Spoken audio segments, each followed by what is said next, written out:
తల్లి తండ్రి డిపార్ట్మెంట్లో కానిస్టేబుల్గా వచ్చిన ఆమె మాత్రం గ్రూప్ 1గా ఎంటర్ అయ్యారు.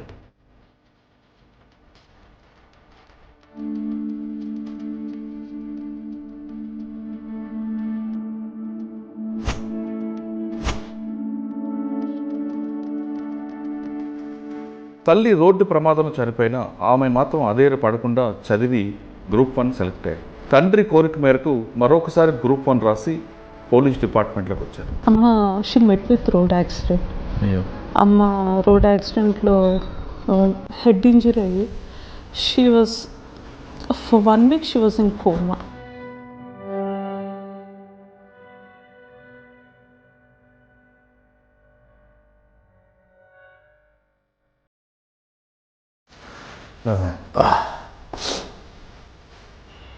బర్డెన్ అంతా ఇంకా నాన్న తీసుకోవడం జరిగింది. మా ముగ్గురు అంతా he has to play dual role now, mother father, that he's in police department. Financial crisis చూసాం ఇంట్లో.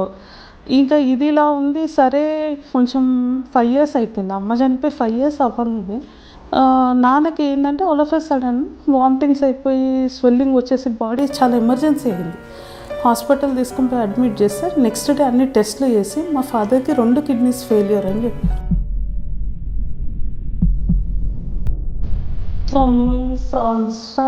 మా నాన్న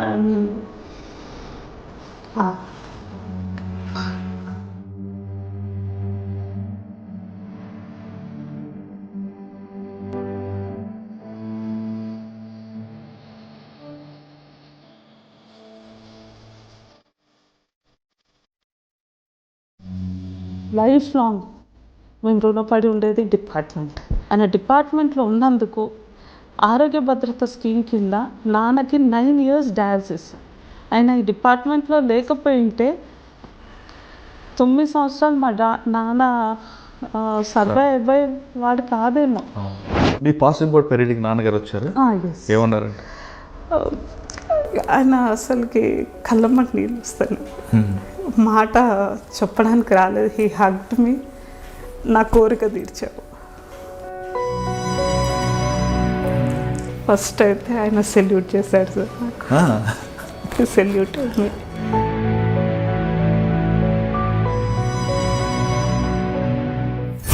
మీరు కూర్చున్న సీట్లో ఫస్ట్ కేసు ఏమొచ్చింది? కావలి టౌన్లో సీరియల్గా నెక్స్ట్ నేను రిపోర్ట్ చేసుకున్న వెరీ నెక్స్ట్ డేనే ఒక ఆటోలో ఒక అమ్మాయి ట్రావెల్ చేస్తుంది. ట్రావెల్ చేసిన అమ్మాయిని వాడు అవుట్స్కట్స్ తీసుకుంటే ఎందుకు వాడు ఆ విధంగా సైకో ఏంటంటే ఆ కేసు కాకుండా ఇంకేం గుర్తున్నాయి? సోమల్ రేగడ అనేసి ఒక విలేజ్ ఉంది, దుత్తలూరు మండలం కావలిలో. మా ఎస్ఐ గారు కాల్ చేసి, మేడం ఒక ఫ్యామిలీ అంతా మర్డర్ చేశారు, టోటల్ ఫ్యామిలీ మర్డర్ అయ్యారు. కొడవలి ఉంటుంది కదా, కొడవలితో వైఫ్ని నరికేశారు, పాప ఇద్దరు ఆన్ స్పాట్లో చనిపోయారు. ఫాదర్ 70 years ఆయనకి గ్రీవియస్గా ఇంజురీస్ అంటే ఇంకా చనిపోయేటట్టున్నాడు. బాబు ఇంకొక main head of the family, ఆయన ఫుల్ బ్లీడింగ్. 35 కాగానే ఆ రూట్లో ఎవరు మనుషులు తిరగడం కూడా బంద్ చేశారు భయపడి. వాటి తర్వాత ఇంకేం చేస్తున్నాం అంటే ఒక పాప సార్, మేము నైట్ పెట్రోలింగ్, నా కావలి ఎస్ఐ నైట్ పెట్రోలింగ్ చేస్తుంటాడు. నైట్ అరౌండ్ 1-1:30 ఆ పాప 19 years పాప ఏడుస్తుంటే ఈ అబ్బాయి, అప్పుడు అమ్మాయి చెప్పింది ఏంటంటే అమ్మాయిని ఇంట్లో నుండి గెంటేశారు. ఈ అమ్మాయి ఒక్కటి బతికింది. ఈ అమ్మాయి బ్రతకడం అంటే ఈ అమ్మాయి కోమాలోకి వెళ్ళిపోయింది. Actually shows in coma for 1 year అంట మన గవర్నమెంట్ నెల్లూరు హాస్పిటల్. దాని నుండి బయటపడి సర్వైవ్ అయిన ఒక అమ్మాయి. తక్కిన వాళ్ళందరూ చనిపోయారు ఆ బస్సులో. కానీ ఆ తిప్ప విలేజ్లో లోకల్ పోలీస్ సపోర్ట్తోనే అక్కడ జరుగుతుంటుంది.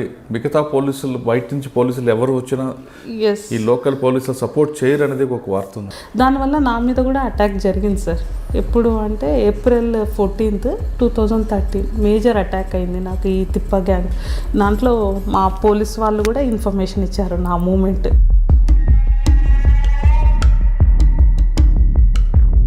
వాళ్ళు ఎక్కడెక్కడనో చేస్తారు, బాంబే, గోవా, ఇంకా బెంగళూరు, చెన్నై అన్ని ప్లేసెస్లో చేసి డిసెంబర్ మంత్కి వచ్చేస్తారు. కానీ వాళ్ళ ఇంట్లలో ప్రతి ఇంట్లో ఒక పెద్ద డాగ్ పెంచుకుంటారు, సీసీ కెమెరాస్ ఉంటాయి వాళ్ళకి, ప్రతి మూమెంట్ తెలుస్తుంది మనకి.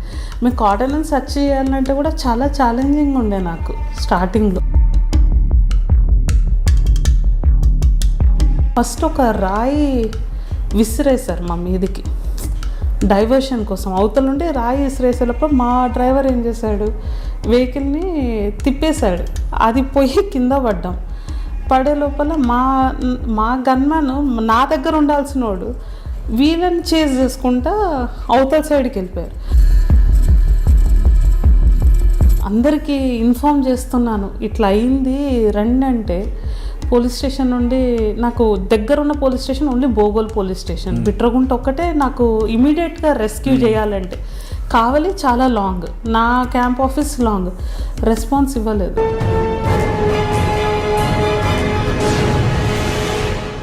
Welcome to crime diaries. ఈ వారం మన గెస్ట్ పోలీస్ ఫ్యామిలీ నుంచి వచ్చిన ఓ Group 1 ఆఫీసర్. తల్లి తండ్రి డిపార్ట్మెంట్లో కానిస్టేబుల్గా వచ్చిన ఆమె మాత్రం Group 1గా ఎంటర్ అయ్యారు. తల్లి రోడ్డు ప్రమాదంలో చనిపోయినా ఆమె మాత్రం అదేర పడకుండా చదివి Group 1 సెలెక్ట్ అయ్యారు. కానీ తండ్రి కోరిక మేరకు మరొకసారి Group 1 రాసి పోలీస్ డిపార్ట్మెంట్లోకి వచ్చారు. పేరు ఇందిరా, అడిషనల్ డీసీపీ సైబరాబాద్. ఇందిరా గారు డిపార్ట్మెంట్లోకి ఎందుకు రావాల్సి వచ్చింది, తండ్రి కోరిక మేరకు వచ్చిన తర్వాత డిపార్ట్మెంట్లో ఏ విధంగా అడ్జస్ట్ అవుతున్నారు, డిపార్ట్మెంట్లో చాలామందికి మహిళలకు సూట్ కాదు అనే అపోహలు ఉన్న ఈ డిపార్ట్మెంట్లో ఇందిరా గారు ఎలా సక్సెస్ రేట్కి వచ్చారు, దాదాపు 11 సంవత్సరాలు ఈ డిపార్ట్మెంట్లో ఏ విధంగా పనిచేస్తున్నారు, ఫస్ట్ పోస్టింగ్ ఎక్కడ ఉంది, ప్రజెంట్ పోస్టింగ్ ఏంటి అనే విషయాల్ని ఆమె తెలుసుకుందాం. ఇందిరా గారు నమస్తే అండి. నమస్తే. ఇందిరా గారు, జనరల్గా ఫస్ట్ మీకు అంతర్జాతీయ మహిళా దిన శుభాకాంక్షలు. Thank you so much. మీకు, మీ వ్యూవర్స్కి అందరికీ కూడా happy international women's day. Thank you madam. జనరల్గా పోలీస్ డిపార్ట్మెంట్ అనగానే పోలీస్ డిపార్ట్మెంట్లో చాలా కష్టాలు ఉంటాయి, 24 గంటల డ్యూటీ ఉంటుంది, మహిళలకి ఎక్కడ కూడా పోలీస్ డిపార్ట్మెంట్ అనువుగా ఉండదు, అర్ధరాత్రి డ్యూటీలు ఉంటాయి, అక్కడ చాలా ఇబ్బందులు ఉంటాయి, అంతేకాకుండా పై అధికారుల వేధింపులు ఉంటాయి. ఈ రెండింటికన్నా ముందు ట్రైనింగ్లోనే చాలా కష్టాలు నష్టాలు ఉంటాయని చాలామంది అపోహలు ఉంటారండి.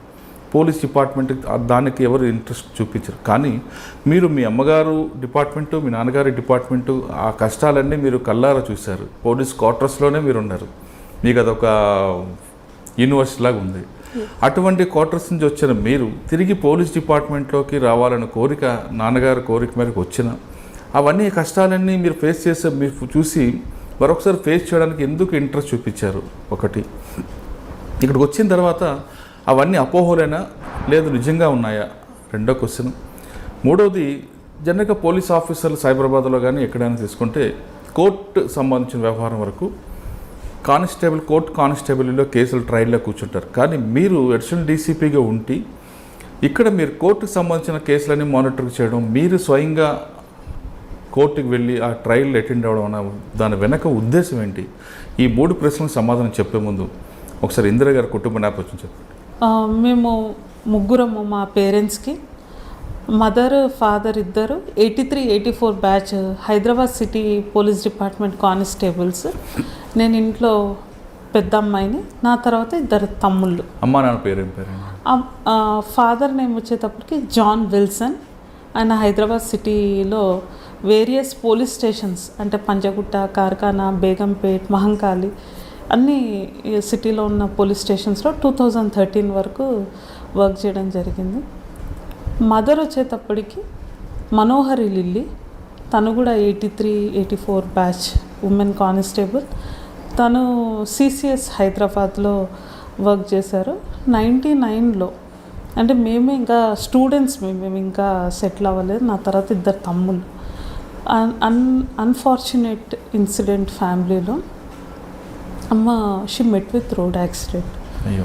అమ్మ రోడ్ యాక్సిడెంట్లో హెడ్ ఇంజరీ అయ్యి she was for 1 week she was in coma. తర్వాత షీ లెఫ్ట్ అస్. నాన్న, తమ్ముళ్ళు, మేము. ఇక 1 మెంబర్ అని మేము ఇంకా చిన్నపిల్లలం. నేను స్కూల్ గోయింగ్, తమ్ముళ్ళు స్కూల్ గోయింగ్.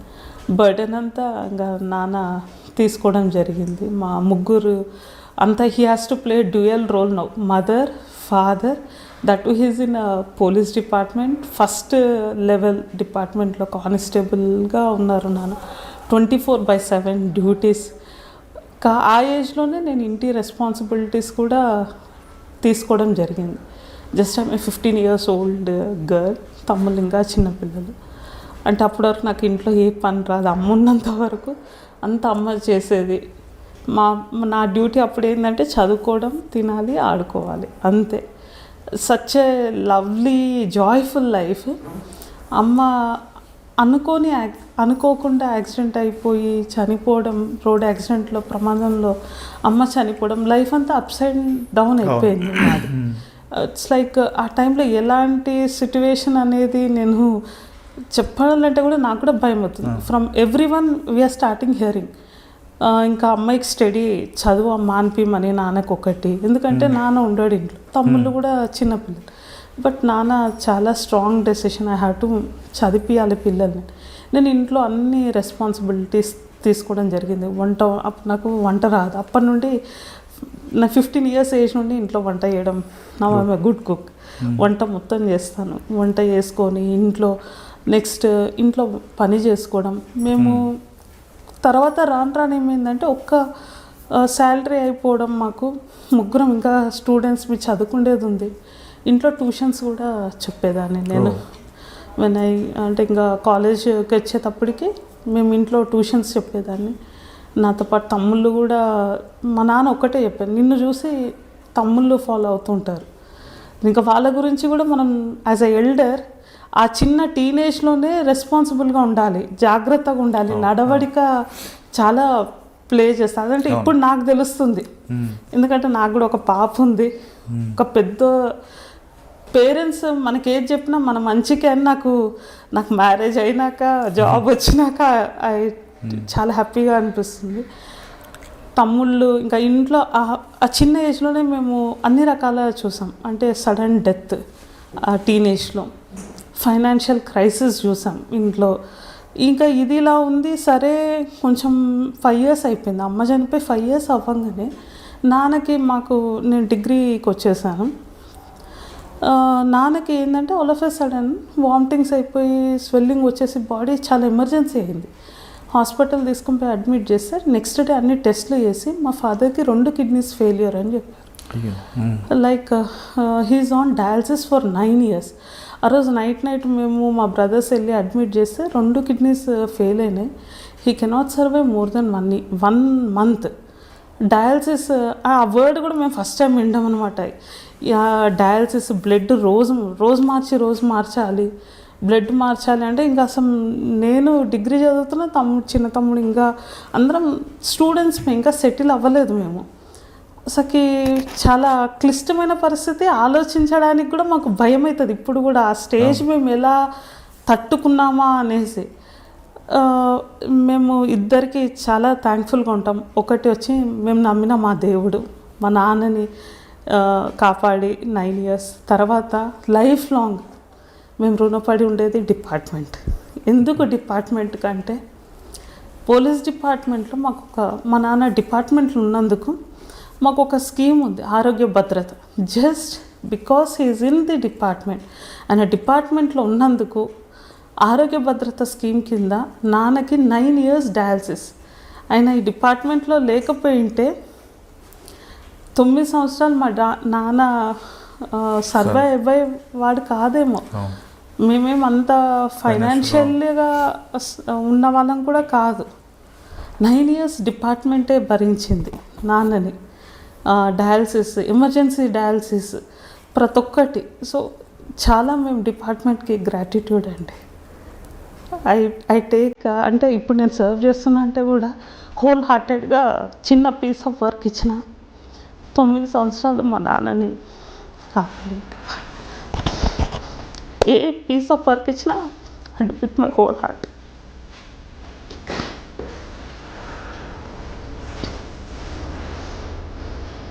ఎందుకంటే ఆఫీసర్స్ చాలా సపోర్టివ్ ఉన్నారు.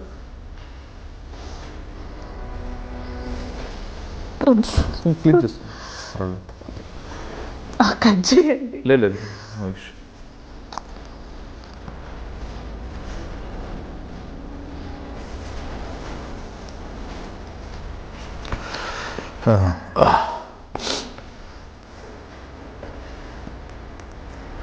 నాన్నగారు 9 సంవత్సరాలు సర్వీస్లో ఉన్నారు. మీరు అప్పుడు ఏ జాబ్ వచ్చింది? అంటే నేను అంటే ఎన్ని కష్టాలు ఉన్నాయి, ఏ జాబు? Yes sir. అంటే ఇప్పుడు నేను డిగ్రీ అలా చదివేటప్పుడు నాన్నకి 2 కిడ్నీస్ ఫెయిల్యూర్ అని తెలిసింది మాకు. ఇంకా నేను ఏంటంటే 2004లో డిగ్రీ చదువుతున్నా sir. First time in history of APPSC ఏంటి అంటే ఆ ఇయర్ అంటే 2003లో ఒక గ్రూప్ 1 నోటిఫికేషన్ వచ్చింది సార్. సప్లిమెంటరీ నోటిఫికేషన్ కూడా 2004లో ఒకటి వచ్చింది. ఏమని వచ్చిందంటే దానికి రిలేటెడ్గానే డిగ్రీ ఫైనల్ ఇయర్ చదివే వాళ్ళు కూడా eligible to right group 1 plus 40 years relaxation. అసలుకి గ్రూప్ 1 రాయాలంటే కంపల్సరీ డిగ్రీ కంప్లీట్ అయి ఉండాలి సార్. కంప్లీట్ కాకుండా చదువుతున్న వాళ్ళు రాయడానికి లేదు సార్.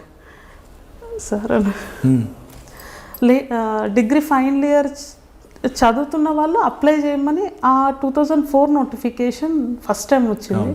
సో నేను అప్పుడు 4లో నేను డిగ్రీ చదువుతూ నోటిఫికేషన్ రాగానే అప్లై చేస్తే నేను వెంటనే అపియర్ అయిపోయాను. చదువుతూనే యాజ్ అ స్టూడెంట్గా చదువుతూ అపియర్ అయ్యాను. 2004 తర్వాత నేను ఎంఎస్సీ జాయిన్ అయ్యాను.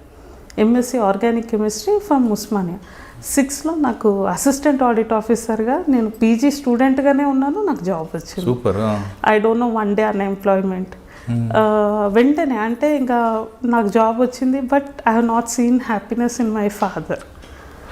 నేను గ్రూప్ 1 రాస్తున్నా అంటే ఆయన ఏమనుకున్నారంటే నా daughter I can see her in uniform అని అనుకున్నారు. మాకు అంటే దీంట్లో ఇంకొక టెక్నికల్ ఇష్యూ ఏమైందంటే నా ఇయర్ 2004కి 21 కంప్లీట్ అయ్యి ఉండాలి as a DSP uniform service. So నా వరకు వచ్చేటప్పటికి ఒక 6-7 మెంబర్స్కి కట్ చేయించారు ఆ ఆప్షన్ని. ఎందుకంటే మేము ఇంకా స్టూడెంట్స్మే కదా. వి వర్ బిలో 21. మళ్ళీ ఆయన గురించి నేను అసిస్టెంట్ ఆడిట్ ఆఫీసర్గా జాబ్లో జాయిన్ అయ్యాను. మళ్ళీ వెంటనే గ్రూప్ 1 2007 నోటిఫికేషన్ రాయిన జస్ట్ మా ఫాదర్ గురించి. అంటే ఏమనివారండి నాన్నగారు? అంటే ఆల్రెడీ గ్రూప్ 1 జాబ్ వచ్చిన ఎవరికైనా మాట్లాడినప్పుడు కూడా అని ఏమంటాడు అంటే నా కూతురు డిఎస్పీతో ఈక్వలెంట్ అంటుండే. ఈక్వలెంట్ ఎందుకు? It's not an equivalent post actually. కానీ ఆయన ఏమనుకుంటుండే నా కూతురు ఈక్వలెంట్ ఆ పోస్ట్ యూనిఫామ్ గెస్టెడ్ ఆఫీసర్ అని అంటే అట్లా ఫీల్ అయ్యావు. అట్లా కాదు, ఐ షుడ్ బికమ్ ఆయనకి చేసి అది చూపించాలి. Like is in last days of his ఉన్నాడు, హెల్త్ బాగలేదు. అప్పటికి నాన్నకి 4 years అయిపోయింది. He's on dialysis. ఆయన గురించి నేను మళ్ళీ రాయడం జరిగింది. వెంటనే రాసి ఫస్ట్ ఆప్షన్ నా డిఎస్పి పెట్టాను. మా బ్యాచ్లో తక్కువ మంది అమ్మాయిలం ఫస్ట్ ఆప్షన్ డిఎస్పి పెట్టింది. ఓకే. మీ పాసింగ్ కూడా పెరిడికి నాన్నగారు వచ్చారు? ఏమన్నారండి? ఆయన అసలుకి కళ్ళమ్మటి నీళ్ళు వస్తాను. మాట చెప్పడానికి రాలేదు. He hugged me. నా కోరిక తీర్చావు. And he was the proud moments అంటే ఆయన చెప్పడానికి అవ్వదు. అంటే అక్కడ అందరికి పరిచయం చేశారా? అందరినీ. ఎందుకంటే బ్యాచ్మేట్స్ సీనియర్ అందరికీ ముందే నాన్న వచ్చినప్పుడే అంటే ఎవ్రీ వీక్స్ వచ్చేవాళ్ళు. నేను I doesn't feel bad. I proudly say I'm daughter of a department. ప్రౌడ్గా చెప్పుకుంటాను మా నాన్న డిపార్ట్మెంట్. నేను ఎవరు అడిగినా చెప్తాను నాన్న constable, I'm daughter of a constable. I have that gratitude for department. నాకే కాదు ఇద్దరు తమ్ముళ్ళకు కూడా లాట్ ఆఫ్ గ్రాటిట్యూడ్. పెద్ద తమ్ముడు వచ్చేసి తర్వాత అంటే 13లో నాన్న చనిపోయారు. నేను డిపార్ట్మెంట్కి వచ్చిన 4 ఇయర్స్కి. అప్పటికి కూడా తమ్ముళ్ళు ఇంకా స్టూడెంట్సే, ఓకే. ఇద్దరు తమ్ముళ్ళు. వాళ్ళని చదివించి వాళ్ళు కాంపిటేటివ్ ఎగ్జామ్స్ అవి ప్రిపేర్ అయ్యారు. పెద్ద తమ్ముడు జైల్స్ డిపార్ట్మెంట్లో వర్క్ చేస్తారు. చిన్న తమ్ముడు 2017 Group 1 ఆఫీసర్. ఎక్కడ? Now he's working in Wanaparthy as a civil సప్లైస్లో మేనేజింగ్ డైరెక్టర్గా. కాకి యూనిఫామ్ మీరు ఇంకొక తమ్ముడు ఉన్నారు, ఒకరు జైలు ఒకరు పోలీస్. రైట్. అంటే పాసింగ్ అవుట్ పీరియడ్ వచ్చింది, ట్రైనింగ్ అయింది, తర్వాత ఇంటికి వచ్చిన తర్వాత పోలీసులో ఉన్న మెలకువలు కష్టాలు. ఇది మా నాన్న ఇచ్చిందే నాకు పాసింగ్ అవుట్ పీరియడ్ అప్పుడు. మీరు చూడొచ్చు, this is given by my father. ఇది ఎప్పుడు ఏడికెళ్ళినా ఇక్కడ రాసిందన్నమాట, ఆన్ పాసింగ్ అవుట్ పీరియడ్ 8/4/2000 నాన్న ఇచ్చాడు నాకు ఇది పాసింగ్ అవుట్ పీరియడ్కి. ఇది ఎక్కడికి వెళ్ళినా నా చైర్ మీద ఉంటుంది సార్. అంటే దీంతో పాటు పోలీస్ డిపార్ట్మెంట్లో ఎలా మెలగాలి, పోలీస్ డిపార్ట్మెంట్ ప్రజల కోసం ఏం చేయాలి, కేసులు ఎలా డిటెక్ట్ చేయాలి, అటువంటి విషయాలు నాన్నగారు చెప్పారు. Yes sir. అంటే నేను ప్రిపేర్ అవ్వే ముందు కూడా ఆయన ఎప్పుడు అంటుంటాడు, అంటే ఆయన ఫస్ట్ లెవెల్లే కానీ నాన్న వాళ్ళని కూడా మేము చూసాం. ఎప్పుడు ఏదైనా ఒక అప్పట్లో 90s ఆ టైంలో ఏదైనా చిన్న పోలీస్ స్టేషన్లో అవసరం ఉందంటే వీళ్ళకే అడిగి తీసుకొని వెళ్ళేటోళ్ళు. ఓకే. సో అక్కడ కూడా నేను చాలా ఇంప్రెస్ అయ్యేదాన్ని. నాన్నైతే చెప్పాడు, ఫస్ట్ ఆఫ్ ఆల్ డిసిప్లిన్గా ఉండాలి, మన హార్డ్ వర్క్ సార్, మనం ఎంత ఇంటిగ్రిటీ మెయింటైన్ చేస్తాం, ఈ 3 క్వాలిటీస్ ఉంటే చాలు. ఒక్కసారి చెప్పండి, మరొకసారి నాన్నగారు చెప్పండి 3 సూత్రాలు. Discipline, how discipline you are. Hard working అంటే కూడా ఒక పనిని ఇస్తే ఎలా చేయాలి అనేది important, execution of the work. తర్వాత ఇంటిగ్రిటీ చాలా ఇంపార్టెంట్. ఈ 3 సూత్రాలు మీరు నేను లైఫ్ లాంగ్ ఫాలో. మీకు పాసింగ్ అవుట్ పీరియడ్ అయిన తర్వాత ఫస్ట్ పోస్టింగ్ ఎక్కడ ఇచ్చారండి? ఫస్ట్ కావాలి. ఆ పోస్ట్లో కూర్చున్నప్పుడు నాన్నగారు వచ్చారు? వచ్చారు సార్. ఏమన్నారు అప్పుడే ఉన్నారు? ఫస్ట్ అయితే ఆయన సెల్యూట్ చేశాడు సార్ నాకు. Salute I have taken his blessings. ఆ చైర్లో కూర్చుండేటప్పుడు కూడా అంటే డయాలసిస్తోనే ఉన్నారు నాన్న. వచ్చారు అక్కడికి, నాన్నని కూడా తీసుకొని మా ఎస్పీ ఆఫీస్కి వెళ్ళి సార్ని కల్పించాను, మా ఎస్పీ గారిని.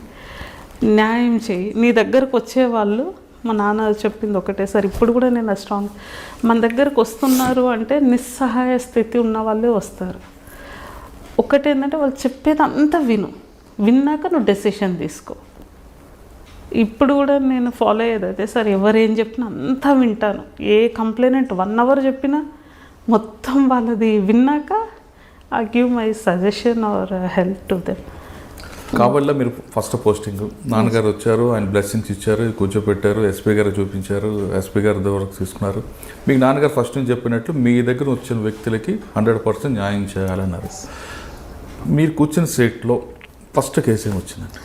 ఫస్ట్ కేసు అంటే నేను రిపోర్ట్ చేసుకున్న నెక్స్ట్ డేనే సెన్సేషనల్ అయిపోయింది.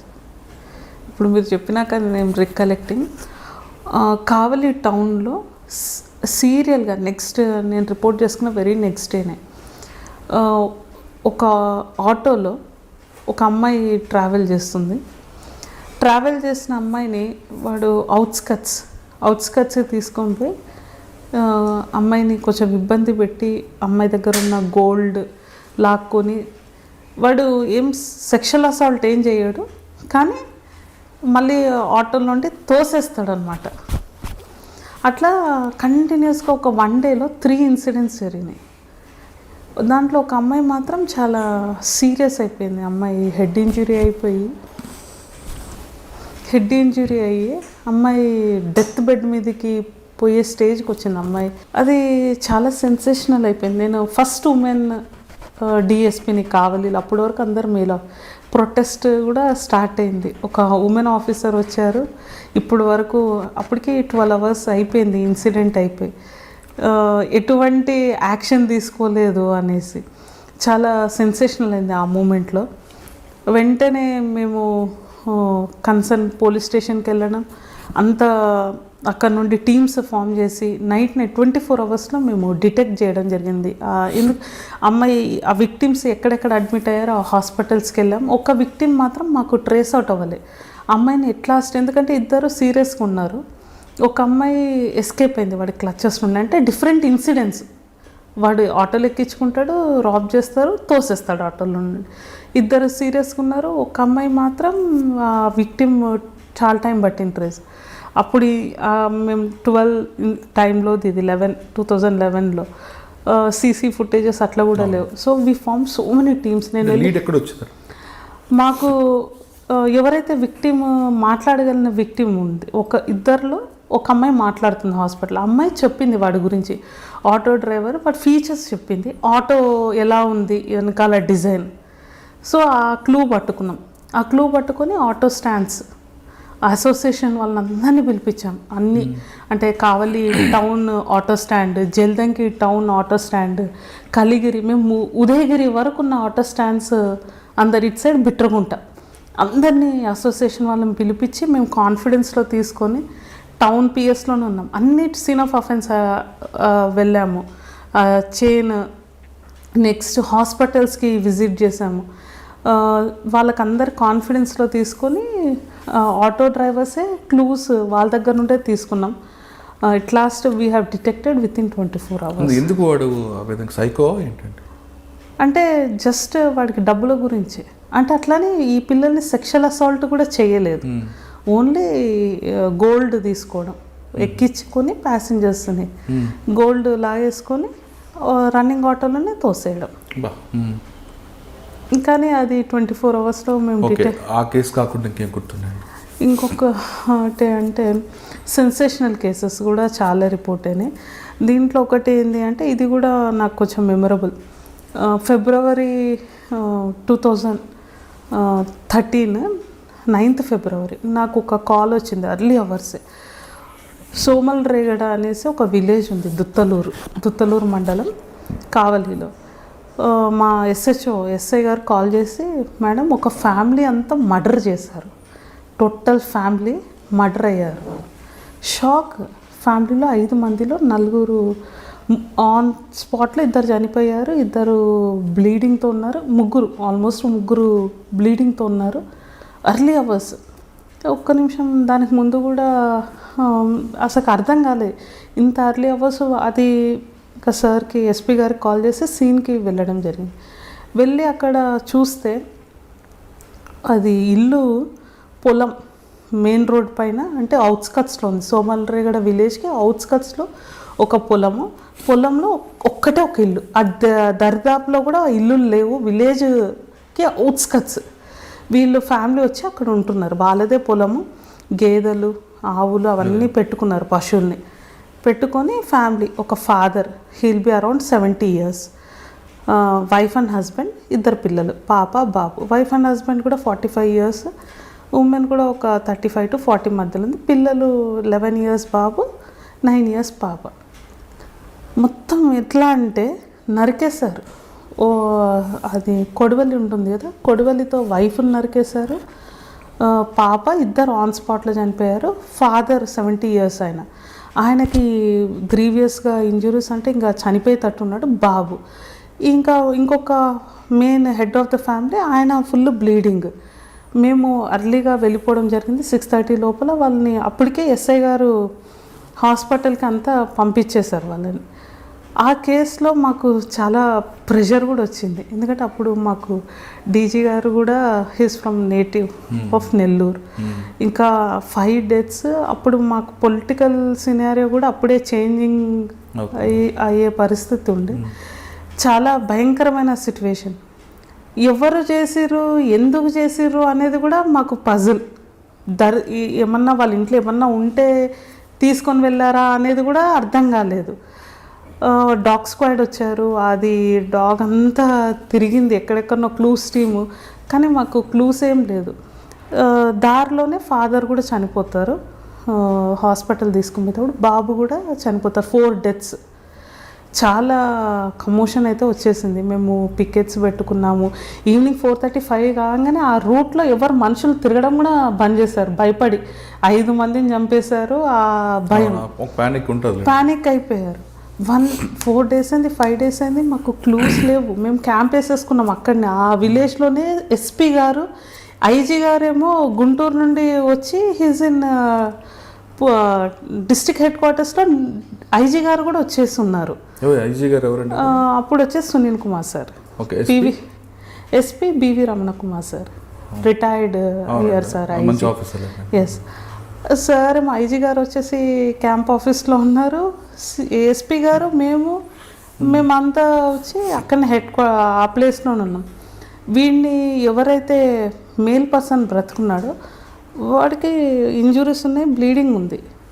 మేము ఆయన్ని తీసుకొని చెన్నైలో అడ్మిట్ చేయాల్సింది వచ్చింది, నెల్లూరులో కూడా కాదు. ఇప్పుడు మాకున్న ఒక క్రూషల్ విట్నెస్ ఆయన ఒక్కడే.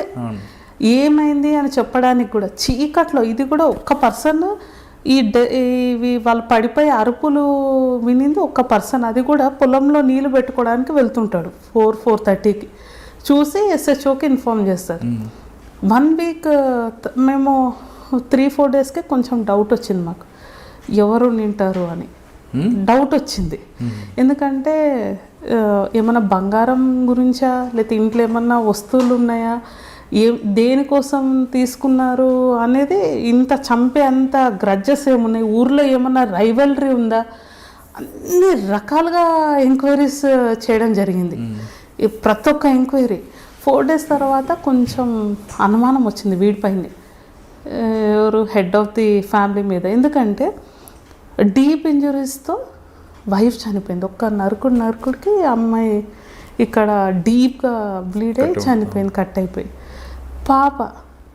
పాప కూడా డీప్ ఇంజురీస్. అంటే మరీ చంపడం అంటే కూడా కచ్చగా ఎట్లా పట్టితే అట్లా కాదు, ఒకటే ఏట్ అనమాట. ఫాదర్ది అంతే. కొంచెం డౌట్ వచ్చి మా ఎస్పీ గారికి చెప్పాను, వీడి మీదనే అనుమానం వస్తుంది సార్ అని. మా సార్ ఏంది, ఎస్పీ గారు తొందరపడొద్దు, మీరు మా ఇన్స్పెక్టర్ నేను కొంచెం డౌట్ పడుతున్నాం. ఎందుకంటే ఆ ఇంజురీస్ సూపర్ఫిషియల్గా ఉన్నాయి వాడిది, ఇట్లా కొట్టుకున్నట్టు ఉన్నాడు. It was bleeding. ఆ బ్లీడింగ్లో మాకు ఆ రోజు 2 days మాకు అర్థం కాలేదు. తర్వాత చూస్తే సూపర్ఫిషియల్ అంతా, వాడికి ఎవరో వచ్చి నరికినట్టు వాడు క్రియేట్ చేసుకున్నాడు. దానికి సార్ అది సూపర్ఫిషియల్గా ఉన్నట్టున్నాయి ఇంజురీస్, ఒకసారి మనము డాక్టర్తో అడుగుదాము అంటే, నువ్వు తొందరపడొద్దమ్మా, కొంచెం ముందు, లెట్ ఎవ్రీథింగ్ గెట్ సెటిల్. లేదు సార్, అది సూపర్ఫిషియలే, మనము ఒకసారి డాక్టర్ని టైప్ ఆఫ్ ఇంజురీస్ అడుగుదాము. వీడిని చంపాలని టార్గెట్ చేసింటే వీడిని టార్గెట్ చేసి వీడికే ఫస్ట్ పడాలి ఏదైనా. కానీ అట్లా కాకుండా వీడొక్కడు సర్వైవ్ అవుతున్నాడు. దట్టు వీడికి ఎక్కడ డీప్ ఇంజురీస్ లేవు, ఎక్కడ 5 or 6 సూపర్ఫిషియల్ ఇంజురీస్. డాక్టర్కి అడిగితే ఇక్కడ నుండి ఉన్నాయి, ఇట్లా అంత మనం కొట్టుకుంటే ఎలా ఉంటుంది, ఇలా సూపర్ఫిషియల్గా ఉన్నాయి. సార్కి అడిగితే ఆయన డాక్టర్ గారు ఇట్స్ సూపర్ఫిషియల్ ఓన్లీ అన్నాను. అప్పుడు మేము ఇంకా వాడిని మైండ్లో పెట్టుకొని వి స్టార్టెడ్ అవర్ ఎంక్వైరీ. వాడు మెల్లిగా తర్వాత ఒక 1 week 10 days తర్వాత వాడు హాస్పిటల్లోనే ఉన్నాడు. వాడు అబద్ధాలు చెప్తున్నాడు మాకు అర్థమైపోయింది, కానీ హాస్పిటల్లోనే ఎస్కాట్ ఇచ్చి అంత ఇచ్చాము. 1 day హీ కన్ఫెస్డ్, ఆయన కూడా డాక్టర్ ముందు కూడా కన్ఫెస్ అయ్యాడు.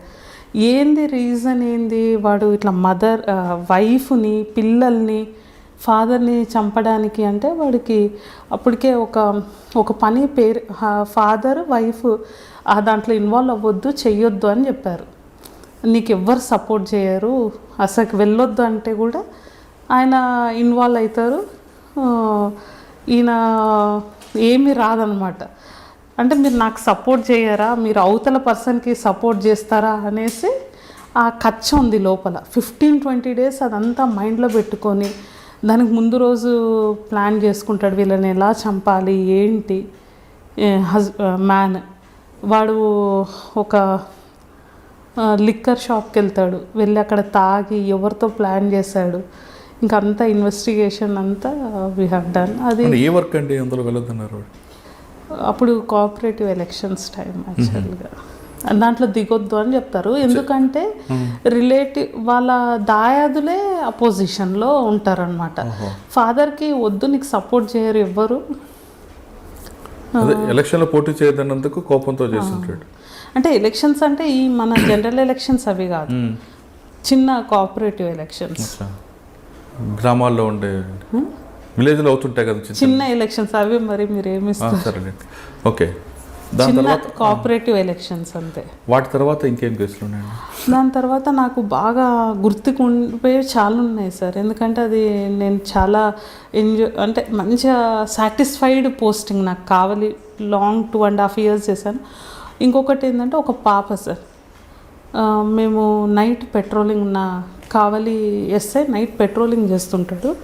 నైట్ అరౌండ్ 1-1:30 ఆ పాప ఒక 19 years పాప మాకు అక్కడ టువర్డ్స్ టౌన్ నుండి జల్దంకి పోలీస్ స్టేషన్కి వెళ్ళే రోడ్లో మాకు ఉదయగిరి బ్రిడ్జ్ అని వస్తుంది. బ్రిడ్జ్ దాటంగానే ఒక పాప రోడ్ మీద ఏడ్చుకుంటే కనిపిస్తుంది. నైట్ 1:32 ఏడుస్తుంటుంది అమ్మాయి. బాగా ఏడుస్తుంటే ఈ అబ్బాయి అంటే మా ఇన్స్పెక్టర్ ఎస్ఐ వెళ్తారు. వెళ్ళి అడిగితే ఆయన కొంచెం ఏమైందో ఎందుకో ఏడుస్తుంది వెళ్ళి మాట్లాడితే అమ్మాయిని పోలీస్ స్టేషన్కి తీసుకొచ్చారు. ఉమెన్ కానిస్టేబుల్కి హ్యాండ్ ఓవర్ చేస్తారు. అప్పుడు అమ్మాయి చెప్పింది ఏంటంటే అమ్మాయిని ఇంట్లో ఉంటే గెంటేశారు. నెక్స్ట్ డే నేను ఎర్లీ మార్నింగే నా SDPO office town police station ఒకటే క్యాంపస్లో ఉంటుంది. అమ్మాయి వస్తే మాట్లాడారు. అమ్మాయిని విన్నప్పుడు చాలా బాధ అనిపించింది. ఇప్పుడు కూడా నాకు అది అనుకుంటే ఆ ఇన్సిడెంట్ ఇంకా బాధని. గెంటేసింది ఎవరంటే వాళ్ళ రిలేటివ్సే. అమ్మాయి ఫ్యామిలీ బ్యాక్గ్రౌండ్ తీసుకుంటే అమ్మాయి అరౌండ్ 5th class ఉందంట. 5th class అన్నప్పుడు ఇద్దరు పేరెంట్స్ టీచర్స్, గవర్నమెంట్ టీచర్స్. అమ్మాయికి ఒక సిస్టర్ ఉంది.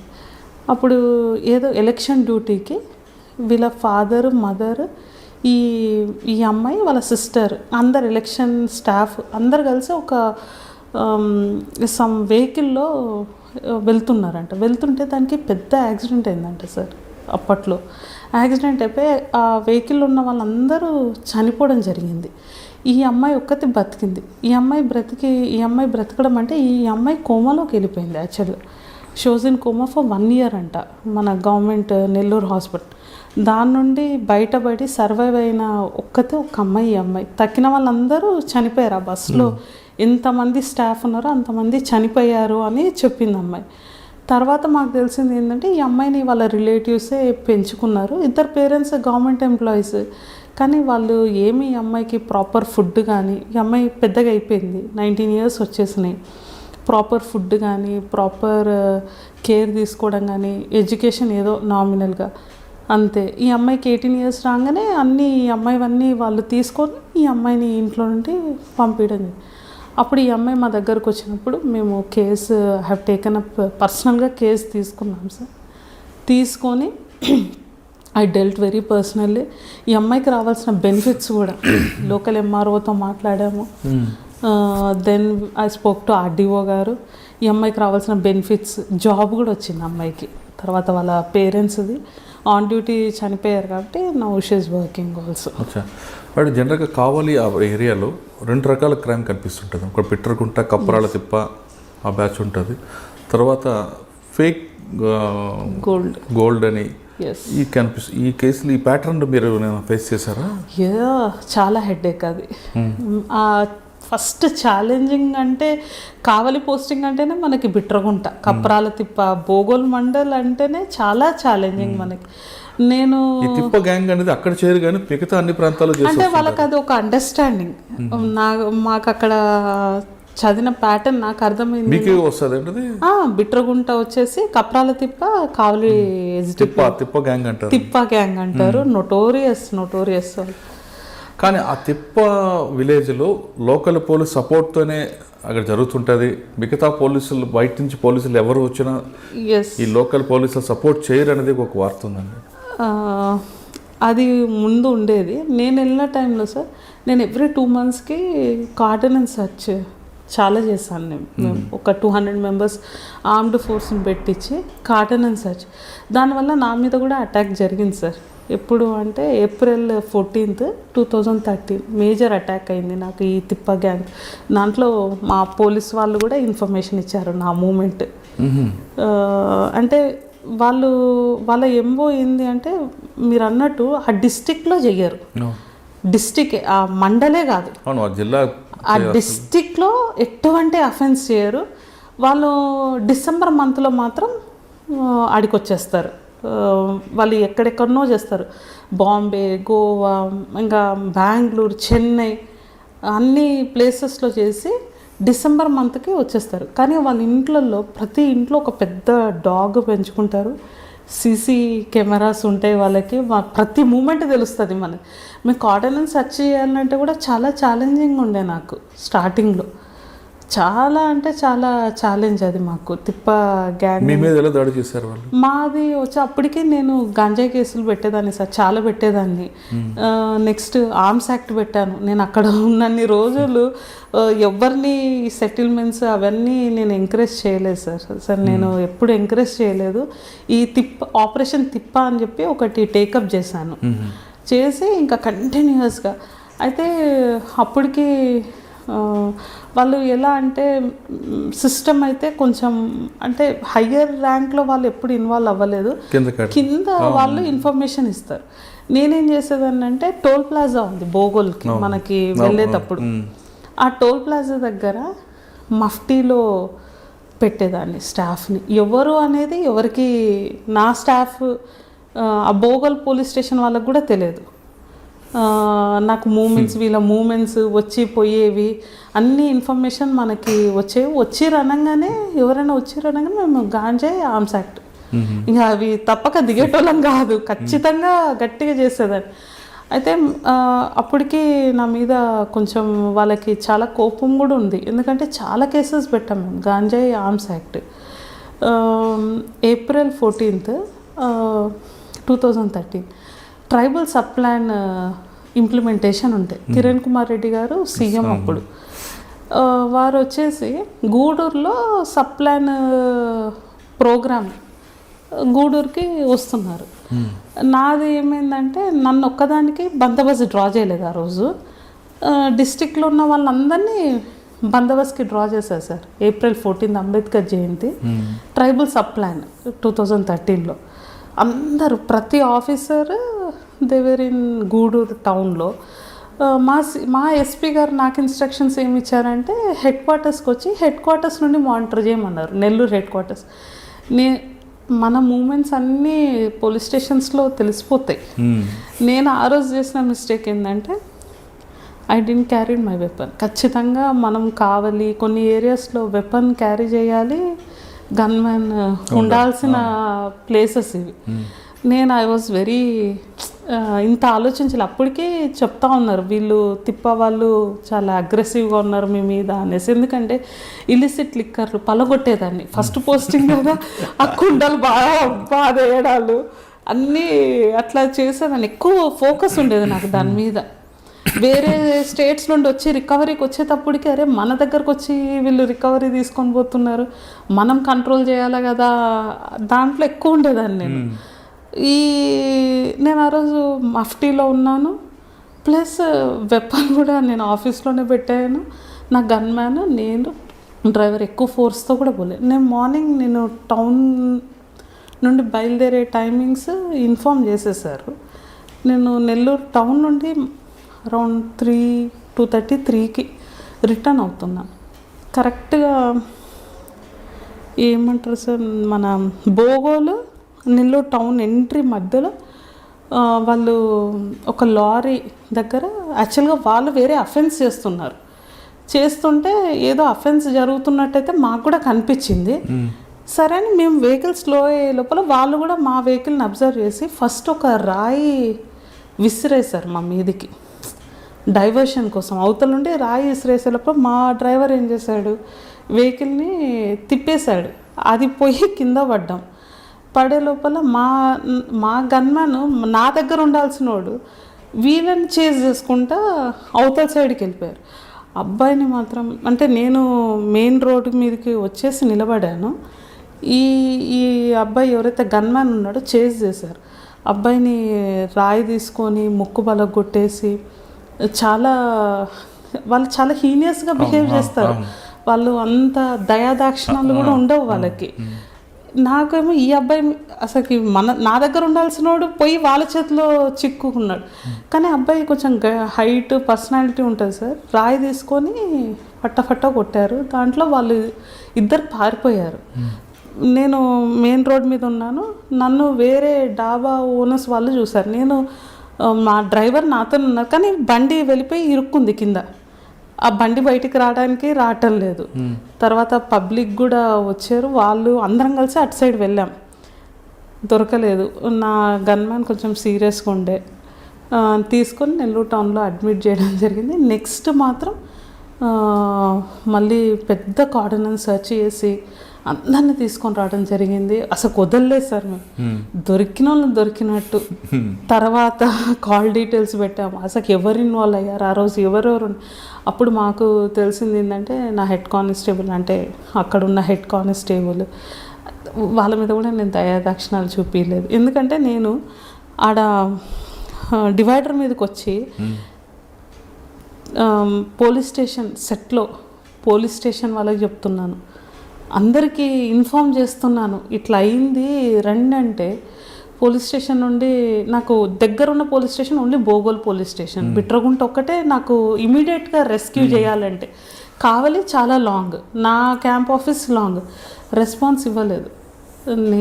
ఆ రోజు నైటే అందరి మీద ఎవరెవరు ఇన్వాల్వ్ అయ్యారు అన్నీ తీసాం విత్ పక్కడ్బందీ ఇన్ఫర్మేషన్. మెయిన్ ఎవరైతే అటాక్ చేస్తారో వాడిని పట్టుకున్నాక ఎంఆర్ఓ ముందు ప్రొడ్యూస్ చేసి అన్ని నేమ్స్ చెప్పారు, పోలీసు వాళ్ళు ఎవరెవరు ఇన్వాల్వ్ అయ్యారు, మూమెంట్ ఎవరు చెప్పారు. అప్పటికి నేను 2 years అయింది అక్కడ వేసి.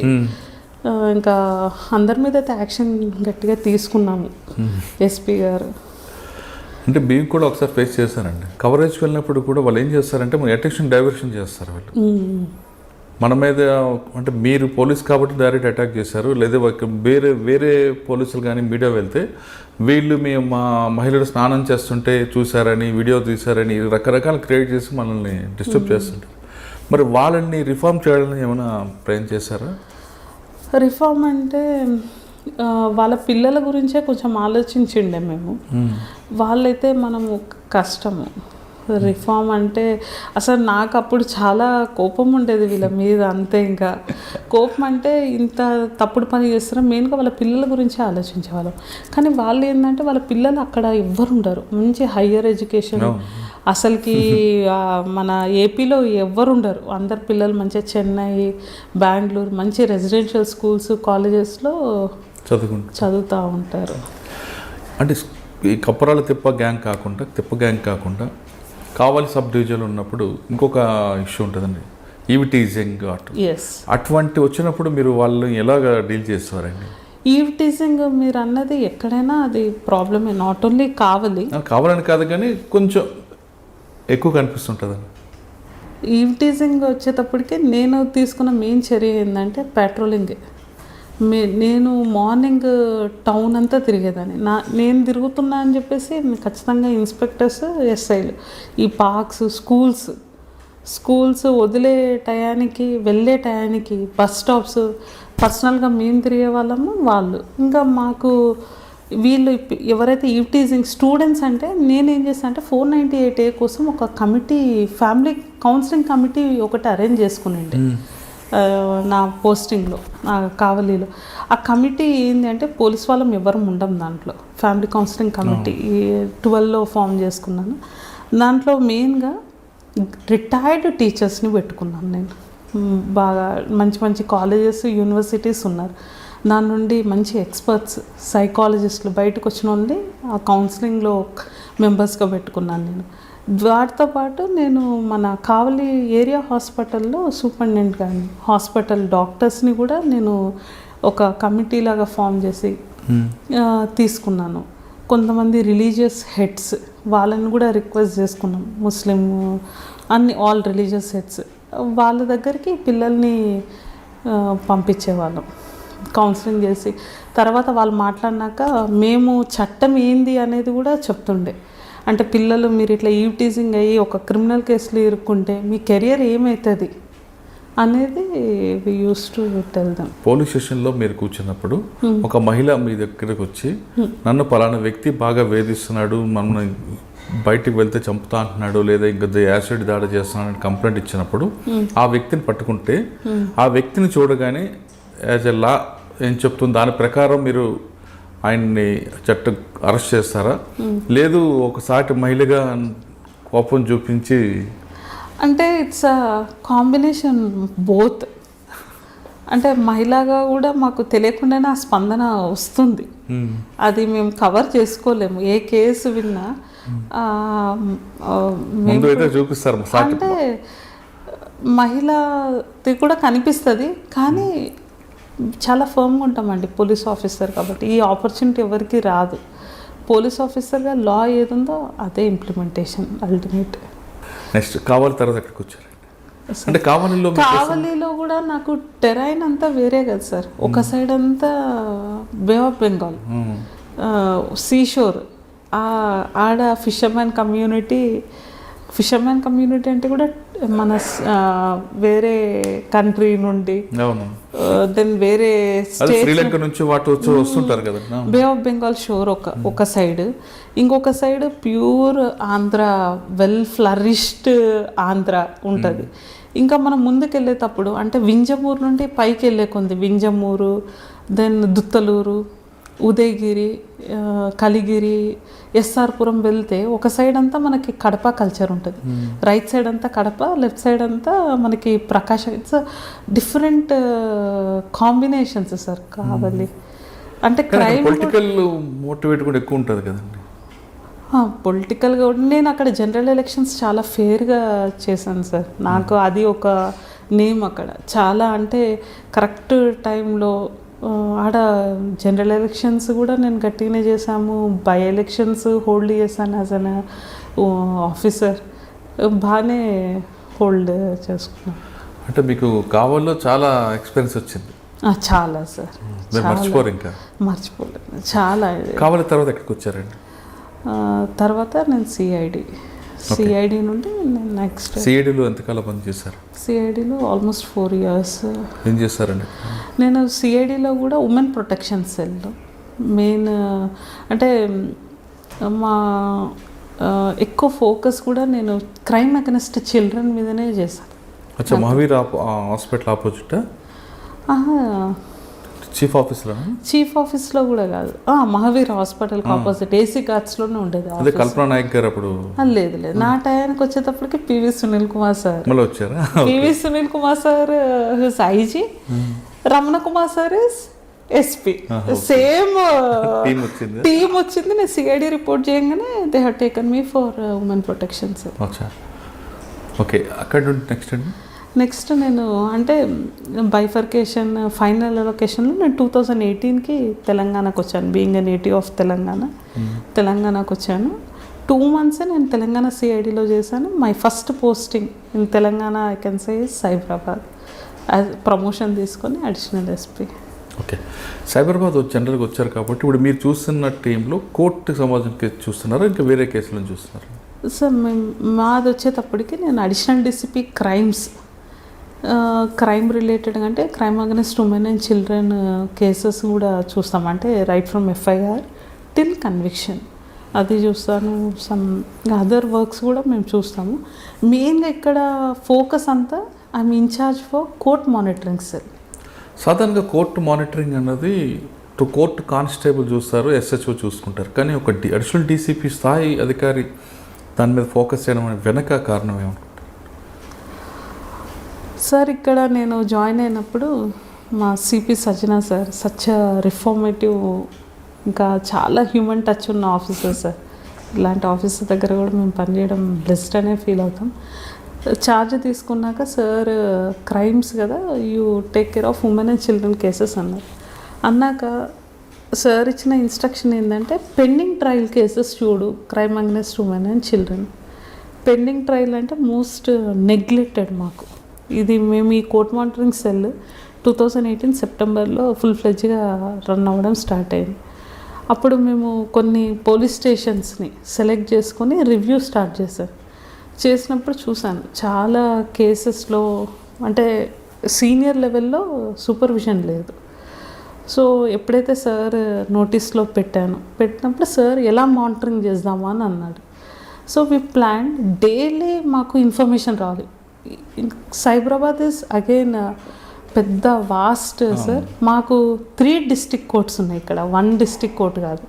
ఒకటి వచ్చేసి రంగారెడ్డి ఎల్బీ నగర్ డిస్ట్రిక్ట్ కోర్ట్ ఒకటి, ఇంకొకటి Mahabub Nagar district court, Sangareddy district court. ఈ డిస్ట్రిక్ట్ కోర్ట్సే కాకుండా మాకు మాస్టీరియల్ కోర్ట్స్ కూడా ఈ 3 డిస్ట్రిక్ట్స్ నుండి చాలా ఉన్నాయి. మేడ్చల్, రాజేంద్ర నగర్, కుక్కట్పల్లి, వికారాబాద్, చేవెళ్ళ, దెన్ షాద్ నగర్, కల్వకుర్తి, ఇన్ని కోర్ట్స్లో ఇన్ఫర్మేషన్ నాకు డైలీ రావాలి. నా సిడిఓస్ వర్కింగ్ ఎట్లుంది అనేది డైలీ నాకు వస్తేనే నేను మానిటర్ చేయగలుగుతాం. సార్కి ఎప్పుడైతే ఈ ఇన్ఫర్మేషన్ చెప్పడం జరిగిందో మేము కోర్ట్ క్యాలెండర్ సిస్టమ్ని డిజైన్ చేయడం జరిగింది. మాకు ఇప్పుడు డైలీ ఏ కోర్టులో ఏ కేసు ఎట్లా ఉంది అనేది మాకు 2 డేస్ ముందే నాకు ఇన్ఫర్మేషన్ వస్తుంది. దీంట్లో మేము స్పెషల్గా ఫోకస్ చేసేది అంటే ఇప్పుడు డీజీ గారి ఇన్స్ట్రక్షన్స్ కూడా అదే ఉంది మాకు. 17 వర్టికల్స్లో కోర్ట్ డ్యూటీ ఆఫీసర్స్ వర్టికల్ ఒకటి కీలకమైనది. ఎంత మేము ఎఫ్ఐఆర్ నుండి ఎంత ఇన్వెస్టిగేషన్ ఎంత బాగా చేసినా it should end with conviction. మన కన్విక్షన్ తెప్పియకపోతే విక్టిమ్కి జస్టిస్ చేయనట్టే. మనం ఇన్వెస్టిగేషన్ ఎంత బాగా చేసి వాళ్ళకి ఎంత కౌన్సిలింగ్ చేసి మనం ఎన్ని ఇచ్చినా అల్టిమేట్ గోల్ కన్విక్షన్. ఈ లింక్ కోసమే డీజీ గారు కూడా ఇప్పుడు his focusing on all this 17 వర్టికల్స్లో కోర్ట్ డ్యూటీ వర్టికల్ కూడా చాలా ఇంపార్టెంట్. మేము ఇంకా డైలీ మానిటర్ చేస్తాం. కొన్ని సెన్సేషనల్ కేసెస్ని కొన్ని ఐడెంటిఫై చేస్తాం మా కమిషనరేట్. అలాంటి కేసెస్ నేను కాదు, సిపి గారే పర్సనల్గా కోర్టుకు కూడా వచ్చి కూర్చుంటారు. ముందు 2 డేస్ ముందు 3 డేస్ ముందు సిపి గారు కూడా బ్రీఫింగ్ చేస్తారు. మేము సెన్సేషనల్ కేసెస్, అలాంటి సెన్సేషనల్ కేసెస్లో మేము లాస్ట్ మంత్ February 9th ఒక క్యాపిటల్ పనిష్మెంట్ వచ్చింది మాకు నార్సింగ్ ఈపీఎస్. లైఫ్స్ మా సెన్సేషనల్ కేసెస్లో మాకు లైఫ్ ఇంప్రెస్మెంట్స్ వచ్చినాయి.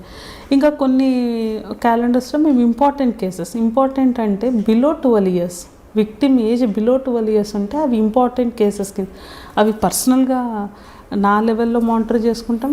డీసీపీస్ ఓన్లీ మేమే కాదండి, CP sir, zonal DCPs, ACPs ప్రతి ఒక్కరూ ఇన్వాల్వ్ అవుతారు ఈ కేసెస్కి. అలా మాకు 15 క్యాలెండర్స్ని మేము ఇక్కడ మెయింటైన్ చేస్తాం. అంటే పీడీ యాక్ట్లో ఉన్న వాళ్ళవి, మళ్ళీ క్రైమ్ అగెనిస్ట్ ఉమెన్, అన్నీ సపరేట్ హెడ్స్ అనమాట. Property cases, grave cases, non grave cases అన్నీ సపరేట్ హెడ్స్లో డైలీ బేసిస్ మీద మానిటర్ చేస్తున్నాం. మీరు చేస్తున్న అన్ని కేసుల్లో కూడా అంటే రెండో పాయింట్ సిపి గారి పాయింట్ కానీ డీజీ గారి పాయింట్ కరెక్టే. నేరం చేయడం, నేరస్తుడికి శిక్ష పడేలా చేయడం అనేది మీ ప్రధాన ఉద్దేశం. అయితే చేస్తున్న కొన్ని కేసుల్లో, మీరు చూస్తున్న కొన్ని కేసుల్లో ఎవిడెన్స్ కరెక్ట్గా వస్తుంది అనుకుంటున్నారా? అంటే ఒమిషన్స్, కాంట్రడిక్షన్స్ ఉంటాయి సార్. అంటే ఇన్వెస్టిగేషన్లో కొన్ని ల్యాప్సెస్ ఉంటాయి. ఆ ల్యాప్సెస్ని కూడా మనము ట్రయల్ టైంలో ఓవర్కమ్ అవ్వచ్చు. అంటే దీనికి బెస్ట్ నాకు అర్థమైంది ఏంటి అని అంటే, ఎంత మంచి ఇన్వెస్టిగేషన్ చేసినా ఏమీ ల్యాప్సెస్ లేకపోయినా ఆ విట్నెస్ కరెక్ట్ టైంకి కరెక్ట్గా ప్రజెంట్ చేయకపోతే అక్విటల్ అవుతుంది కేసు. దీనికి సార్ ఏం చేశారంటే, మన సిపి గారు మా కోర్ట్స్లో ప్రతి కోర్టులో ఒక briefing officer, women briefing officer ఉన్నారు మనకి. అది నాకు తెలిసి మా దగ్గరనే ఉందనుకుంటున్నా. ప్రతి కోర్టులో ఒక ఉమెన్ హెడ్ కానిస్టేబుల్ని సీనియర్ లెవెల్లో అమ్మాయి బ్రీఫ్ చేస్తుంది విక్టిమ్స్ని. అంటే ఉమెనే ఉన్నారనుకోండి, పాక్సో కేసెస్ కానివ్వండి, crime against women rape cases కానీ ఈ అమ్మాయే బ్రీఫ్ చేస్తుంది. చేసినాక పీపీ ముందు ప్రజెంట్ చేస్తారు. అప్పుడు మనకి ఇన్వెస్టిగేషన్ చిన్న అటు ఇటు ఉన్నా కానీ ఈ విక్టిమ్ ఏం చెప్తారో అది, లేతే విట్నెస్లు ఏం చెప్తారో బోన్లో ఆ టైంలో ప్రజెంటేషన్ చాలా ఇంపార్టెంట్. అంటే విక్టిమ్ ఒక్కొక్కసారి 164 స్టేట్మెంట్ రికార్డ్ చేసిన తర్వాత కూడా ఆమె రివర్స్ అయిందనుకోండి. ఎస్, అది కూడా ఉంది మా దగ్గర. అలాంటి కేసు ఒకటి ఉంది. దాంట్లో కూడా మేము లైఫ్ తెచ్చుకోవడం జరిగింది. ఇది మాకు జనవరిలోనే వచ్చింది, మొన్న జనవరిలో జడ్జిమెంట్. కేపీహెచ్పి పోలీస్ స్టేషన్లో బ్యూటిఫుల్ కేస్ అండి. మొన్న 2021కి కేపీహెచ్పి ఫస్ట్ మాకు ఈ ఇయర్లో స్టార్ట్ అయిన కన్విక్షన్, లైఫ్ కన్విక్షన్. ఆ విక్టిమ్ 14 years విక్టిమ్. అమ్మాయి సెక్షువల్ అసాల్ట్ గురి అయింది. అమ్మాయి గురి అయిపోయింది. 161 స్టేట్మెంట్ మన వాళ్ళు పాత కేసు 16-17 కేసు. 164 కూడా అమ్మాయి 164 అప్పుడు కరెక్టే చెప్పింది. 161 అంటే పోలీసు వాళ్ళ దగ్గర చెప్పిన స్టేట్మెంటే మ్యాజిస్ట్రేట్ దగ్గర కూడా చెప్పారు. కానీ మనకు 16-17 రిపోర్ట్ అయింది. మొన్న 19-20కి అది వచ్చిందనమాట కేసు ట్రయల్కి. వచ్చినప్పటికీ ఈ మధ్యలో ఏమైందంటే వీళ్ళు మాట్లాడేసుకున్నారు. పేరెంట్స్ ఈ అమ్మాయి అక్యూజ్డ్ వాళ్ళతో మాట్లాడి డబ్బులు కూడా తీసుకున్నారు. అది మన నోటీస్కి వచ్చింది. పేరెంట్స్ హాస్టల్ అయ్యారు ఈ కేసు. ఈ అమ్మాయి కూడా ఫస్ట్ మేము బ్రీఫ్ చేసినప్పుడు సరే అని ఒప్పుకుంది.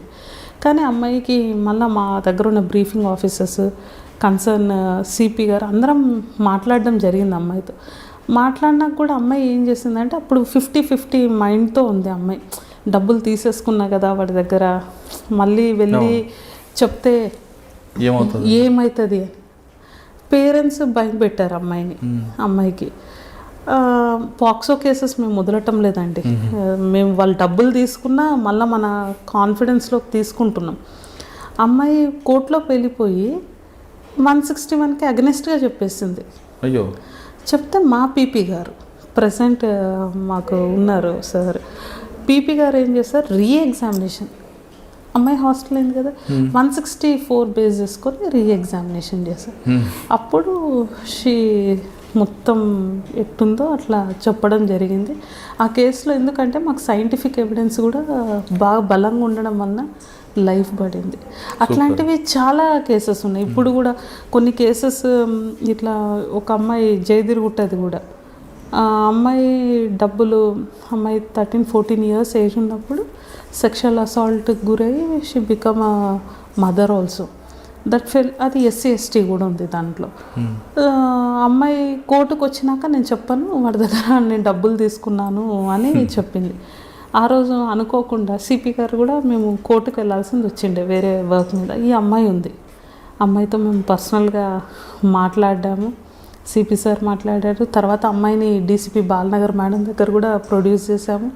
కాన్ఫిడెన్స్లో తీసుకున్నాం అమ్మాయికి రావాల్సిన ఇమీడియట్ బెనిఫిట్స్ అంటే SC/ST కోర్టు నుండి అది మన కంపెన్సేషన్ అవి ఎక్కడెక్కడ పెండింగ్ ఉన్నాయో అవన్నీ మన దగ్గర నుండి కూడా అమ్మాయికి ఫాలోఅప్ చేసి అమ్మాయి డిపోజ్ బాగా చేసింది. అట్లాంటివి చాలా ఉన్నాయి మన దగ్గర. కానీ ఒక్కొక్కసారి కొంతమంది మహిళలు బెదిరించడానికి కూడా ఈ విధంగా చేసే తర్వాత డబ్బులు తీసుకొని కాపురం చదువుతుంటారు కదండి. అట్లాంటి కేసెస్ కూడా వస్తాయండి. ఆ టైంలో కోర్టు ఏమైనా వాళ్ళ మీద టైం వేస్ట్ చేసినందుకు కోర్టు ఏమైనా యాక్షన్ తీసుకుంటారు? లేదండి, విక్టిమ్స్ కదా, ఇప్పటి వరకు అలా ఎవరు తీసుకోవటం. మేడం, ఇంకా ఇవి కేసులు కాకుండా ఇంకా మీరు సర్వీస్లో ఉన్నారు. ఇంకా మనం జనరల్ క్వశ్చన్స్కి వస్తే, ఒక కానిస్టేబుల్ కూతుర్ని అని చెప్పుకోవడానికి గర్వపడుతున్న మీరు మీ దగ్గర పనిచేస్తున్న కానిస్టేబుల్కి అదే రెస్పెక్ట్ ఇస్తారా, లేదంటే కొంతమంది ఆఫీసర్లు కానిస్టేబుల్ అంటే చిన్న చూపు చూసే ఆఫీసర్ల లాగా మీరు కూడా ప్రవర్తిస్తుంటారు? లేదు, I will give lot of respect to uniform right from home guard. నేను నా పర్సనల్ వర్క్స్ నా యూనిఫామ్లో ఉన్న వాళ్ళతో ఇప్పటివరకు ఎప్పుడు చేయించుకోలేదు. నేను ఎప్పుడైతే కావలిలోకి వెళ్ళానో నాన్న డిపార్ట్మెంట్లోనే ఉన్నారు. అక్కడ ఉన్న కల్చర్ ఏమో నాకు తెలియదు, ఇంట్లో కానిస్టేబుల్సే పనిచేస్తున్నారు. ఇమ్మీడియట్గా నాన్న కూడా నీకు అవసరం మా పాప, ఇంట్లో కానిస్టేబుల్స్ నేను జాయిన్ అయిన నెక్స్ట్ డేనే అందరినీ తీసేసి రైల్వేస్కి అట్లా అటాచ్మెంట్స్ ఇచ్చాను. వాళ్ళు ఎవ్వరు కూడా ప్రమోషన్ కూడా ఇష్టపడకుండా అక్కడనే ఆఫీస్లో పని చేసుకుంటూ ఉన్నారు. ఎస్పీ గారు నోటీస్లో పెట్టి ఇమ్మీడియట్గా ఇప్పుడు కూడా కానిస్టేబుల్స్ ఎవరితో మ్యాక్సిమం నా పర్సనల్ వర్క్స్ ఏమి చేయించుకొని I give lot of respect to uniform అంటే చాలా respect. Sir, final question madam, ఇప్పుడు మీరు నాన్నగారి కోసం కష్టపడి యూనిఫామ్ వేసుకున్నారు, డిపార్ట్మెంట్కి మీరు రుణపడి ఉన్నారని మీరు చెప్పారు. Yes, absolutely. ఇప్పటికీ మీరే కాదు మీ కుటుంబంలో కూడా రుణపడి ఉన్నాం, వాళ్ళు లేకపోతే మీరు లేవని. అలాగే అందరూ మీలాగా అనుకుంటారని కూడా భావించలేము. కానీ ఇప్పుడు చాలామంది డిపార్ట్మెంట్లో రావాలంటే చాలా కష్టాలు నష్టాలు ఉన్నాయి. కొంతమంది సీనియర్ ఆఫీసర్లు బెదిరిస్తుంటారని, నైట్ టైం సరైన ఫెసిలిటీస్ ఉండవని ఒక అపోహ ఉంది. దాన్ని మీరేమంటారు? అంటే ఇప్పుడు నేను 11 years సర్వీస్, నేను క్వార్టర్స్లోనే పుట్టి పెరిగిన అమ్మాయిని, అన్నీ చూసుకొని అవగాహన ఉండి వచ్చిన వాళ్ళల్లో నేను కూడా ఒకదాన్ని. ఇప్పుడున్న సిచ్యువేషన్ అయితే ఐ వెల్కమ్ ఎవ్రీవన్, రండి అనే చెప్తాను. డిపార్ట్మెంట్లో రావడం అంటే కూడా అంత ఈజీ కాదు.